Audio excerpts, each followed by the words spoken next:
Today, we're diving into a really incredible true story, all about courage and resilience. This is Malala Stronger Than Violence. So, the whole story really kicks off with this absolutely chilling question. It was asked by a masked gunman who had just stopped a school truck in Pakistan. And believe me, that one moment, it was about to change the world forever. Okay, let's jump right in. What is this story really all about? What's the main idea here? You know, when you boil it all down, this is the story of a young girl who simply refused to be silenced. She was fighting for something so basic, the right to learn. And when she was faced with this just unimaginable violence, she didn't just survive. She came out of it as a global symbol for peace and empowerment. It's truly incredible. Now, to really get a feel for her story, you've got to understand what she was up against. These keywords we're about to look at, they're going to help paint a picture of the world she was living in. You know, words are so powerful, right? And in Malala's world, they carried this immense weight. Think about it. The Taliban threatened her. They made education for girls completely forbidden. But her father urged her on, and she made the choice to advocate for her rights. I mean, her struggle, it took unbelievable strength, and it's what ultimately helped establish this huge global movement. These words really define the whole conflict and the courage that's right at the heart of this story. All right, so with that context, let's dive into the story itself. We're going to trace the key moments that really shaped her incredible journey. This timeline here gives us a perfect roadmap. You can see it all laid out. The oppressive world she grew up in, her very first act of defiance, the violent attack meant to silence her, and then her ultimate global recognition. Let's take a closer look at each of these moments. So everything just came to a head on what should have been a totally normal day. And the scene is just so terrifyingly simple when you picture it. A school truck, a sudden stop, and then this brutal, targeted act of violence against a 15-year-old girl. And her only crime? She just wanted to go to school. So, why her? Why was she a target? Well, to understand that, we've got to go back a bit.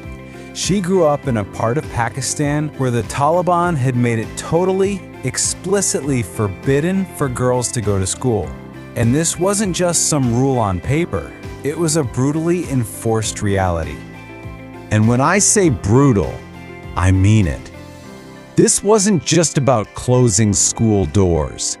This was about trying to destroy the entire idea of education for girls. Just look at this number. Over 100 girls' schools were literally blown up. The danger was incredibly real, every single day. And yet, in the face of all that danger, Malala became an advocate. Her dad, who was a school principal, encouraged her, and she started to write. She literally used her words as her weapon. She started blogging for the BBC, talking about what life was really like under the Taliban, and speaking out for the right to an education. This is really where her public story kicks off. So that attack, the one that was supposed to silence her forever, it did the exact opposite. Her survival was, it was nothing short of a miracle. After that first surgery, she was flown to the UK for more treatment, and just against all odds, she fought for her life and eventually made a full recovery. Her resilience is just astounding. But what happened next is amazing. Her own personal tragedy, it transformed into this global catalyst for change. The whole world was watching her struggle, and people everywhere were inspired by her fight. She became the face of a huge movement for the millions and millions of kids who were denied an education. And the support that poured in was just overwhelming. Check this out. More than 2 million people from all over the world signed a statement demanding equal education in Pakistan. This wasn't just people feeling sorry for her. This was a powerful, collective voice demanding real change. And guess what? That collective voice worked. It created real, tangible change. For one, it persuaded the Pakistani government to actually adopt a new policy for equal education. It also led to the creation of the Malala Fund, which helps empower girls all over the world. And then, in 2014, all that courage was honored with the Nobel Peace Prize, making her, at just 17, the youngest person ever to receive it. Okay, so let's pull all these threads together now and really look at the complete picture, her lasting legacy. So let's recap the first part of this. At just 15 years old, Malala was targeted. Why? Because her voice had just become too powerful for the Taliban to ignore. In a world where girls were forbidden from getting an education, she just flat out refused to be silent. And with her dad's support, she bravely used her blog to show the world the injustice, which earned her a lot of admiration, but also a deadly threat. And that brings us to the second part. The attempt to end her life and her absolutely remarkable survival sparked a massive international movement. Millions of people were inspired by her story.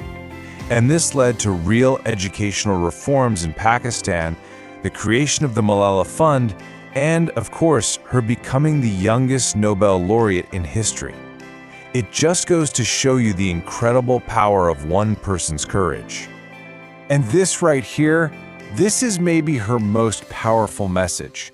She said this at the United Nations. It's a real call to action, right?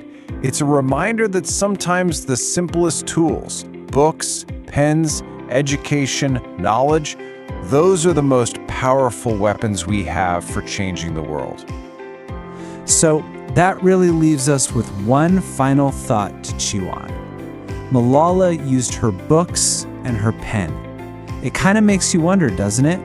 What tools do you have in your hands right now that you could use to change your world? Subscribe to this channel and sign up for the Beyond Norm Input-Output training now.